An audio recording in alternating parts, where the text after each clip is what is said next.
Una Bhavnagar national highway પર આવતા નાઠેજ વ્યાજપુર સમઢિયાણા રામેશ્વર તેમજ ગાંગડા ગામ પાસે સર્વિસ રોડ અને સર્કલના હોવાના કારણે અકસ્માત થઈ રહ્યા છે, જેથી ઉના ભાવનગર સોમનાથ હાઈવે પર આવતા 15 થી 20 ગામના સરપંચો, આગેવાનો અને ગ્રામજનો દ્વારા ઉના ભાવનગર સોમનાથ હાઈવે ઉપર સર્વિસ રોડ અને સર્કલ બનાવવા બાબતે ઉનાના કાર્યશીલ ધારાસભ્ય શ્રી કાળુભાઈ રાઠોડને રજૂઆત કરવામાં આવી હતી।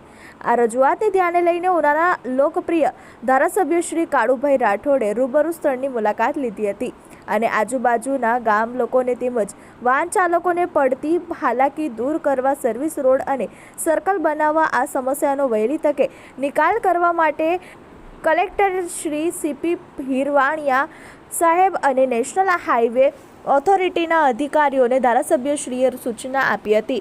આ તકે સરપંચશ્રીઓ, આગેવાનોશ્રીઓ અને ગ્રામજનો ઉપસ્થિત રહ્યા હતા। Sanjaysinh Parmar, TV 18 news, Una.